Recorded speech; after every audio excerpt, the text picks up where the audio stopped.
माजी आमदार वनश्री माननीय श्री मोहनराव कदमशेठ चेअरमन सोनहिरा सहकारी साखर कारखाना लिमिटेड मोहनराव कदमनगर वांगी व माननीय डॉक्टर शिवाजीराव कदम सर कुलपती भारती विद्यापीठ विश्वविद्यालय पुणे यांना वाढदिवसाच्या लाख लाख शुभेच्छा। शुभेच्छुक सभापती श्री सतपाल साळुंखे, उपसभापती संजय पवार, संचालक श्री कुमार माळी, श्री प्रल्हाद चितापे, श्री शशिकांत पवार, श्री शिवाजीराजे जाधव, श्री विनोद देशमुख, श्री शामराव धुंके, श्री इंद्रजित पाटील, श्री सुदीप गडदे, सौ जयश्री पाटील, सौ जयश्री पाटील, श्री महावीर किणीकर, श्री सूर्यकांत कठारे, श्री सूर्यकांत शिंदे, श्री तौफिक मुल्ला, श्री अनिल राजोबा, श्री संदीप नलवडे, कृषी उत्पन्न बाजार समिती संचालक सचिव शहाजी धुंके व सर्व गाळेधारक व अडते व्यापारी, हमाल आणि कर्मचारी वृंद पलूस।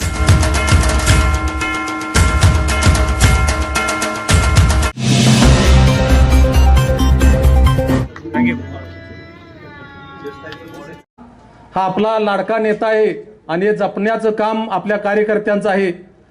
परवा आमच्या इथं भिलवडीला 4-5 वर्षाच्या मुलीला शुगर 500च्या खाली येत नव्हती, गरीब कुटुंबातली ती मुलगी होती। त्यांचा बाळासाहेबांच्या पर्यंत मेसेज जात नव्हता, म्हणून प्रत्येक जिल्हा परिषद गटवार आपण जनसंपर्क कार्यालय काढली। गोरगरिबांना त्या सरपंच ह्याच्या मार्फत त्या लोकांनी अर्ज दिला।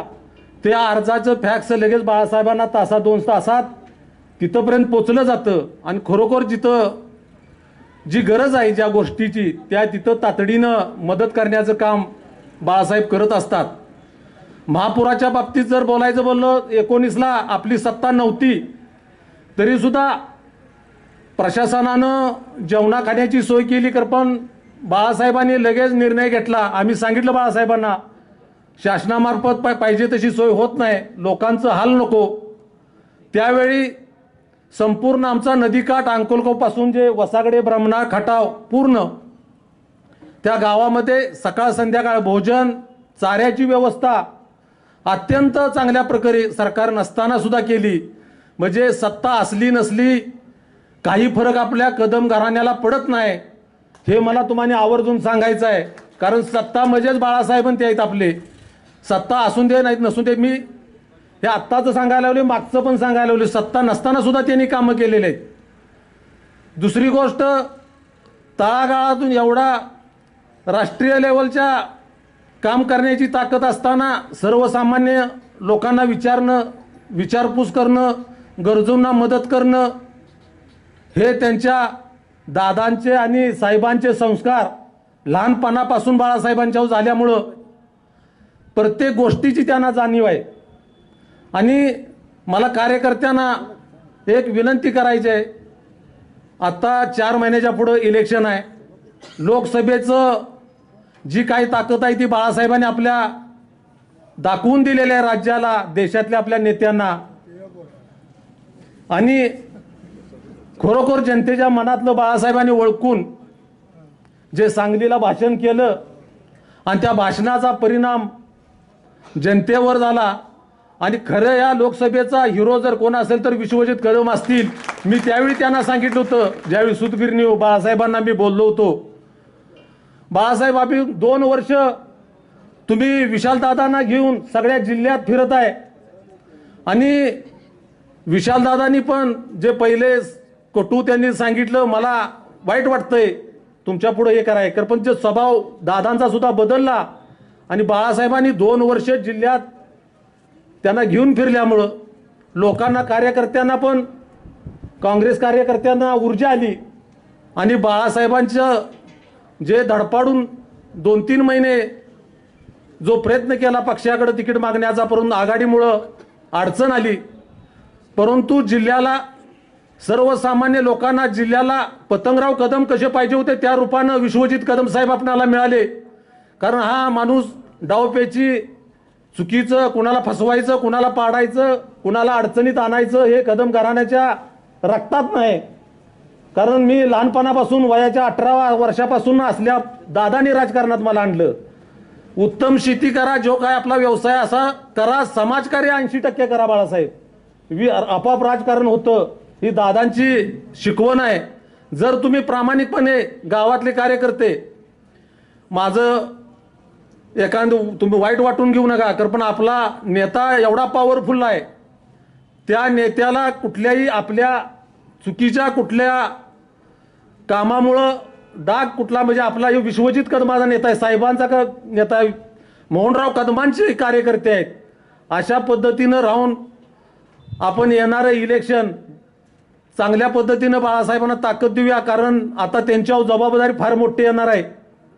आता विरोधक आपणाला बाळासाहेब जरा ही करायला बघणार, तुम्ही आता जिल्ह्याचा विरोध झाला, अतिशय सहानुभूती बाळासाहेब तुमच्याबद्दल जिल्ह्यात आहे, लोकांच्यात आहे.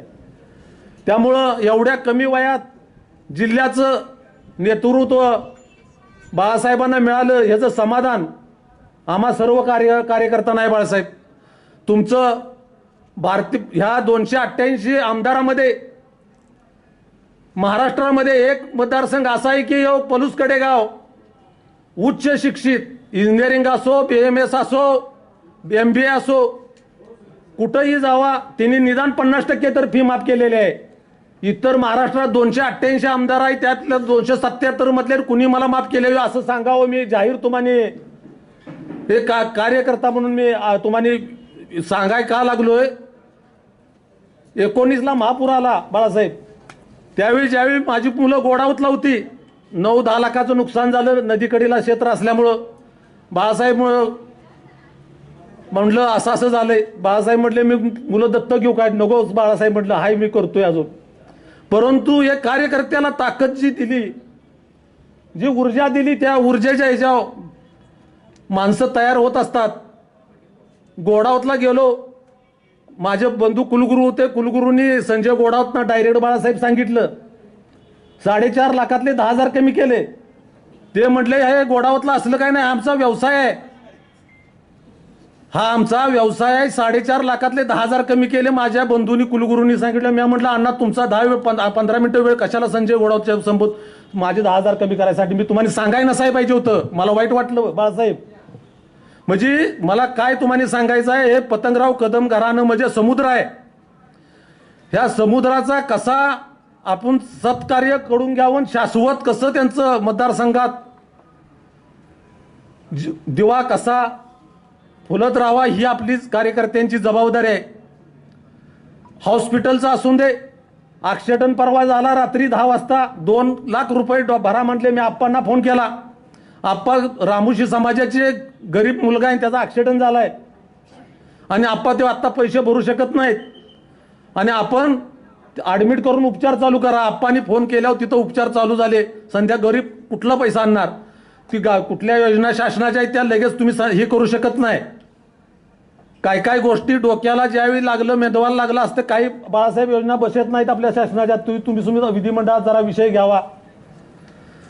बाजार समिती, माझं गाव छोटंसं, वयाच्या 18 वर्षापासून काम केल्यामुळं बाळासाहेबांनी, आप्पांनी, दादानी सुद्धा बाळासाहेबांना फोन केला, पोरगं काम प्रामाणिक करतंय, तुम्ही त्याला संधी द्या.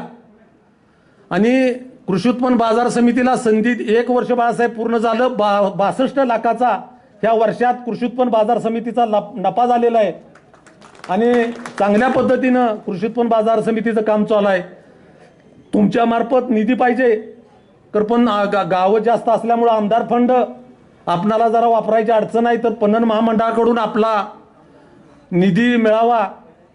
ज्या तालुक्यातल्या गावातल्या संस्था आहेत त्या साहेबांच्या नेतृत्वाखाली आणि साहेबांचं आपण कार्य करताय, ह्या येणं आपण काम करूया.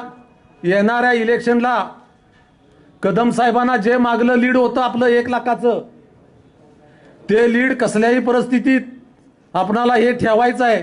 त्याच्यावरती जास्त केलं तर चालेल.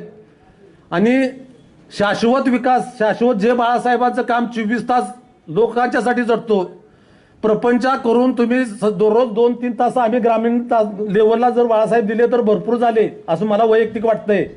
दिवसभर 12 तास लोकांच्यासाठी असं नाही काय गरज फिरायची. आपला प्रपंच करून शाश्वत जर तुम्ही लोकांच्यासाठी असं टायमिंग आणि शेड्यूल जर तयार केलं तर कुठलीही अडचण येणार नाही.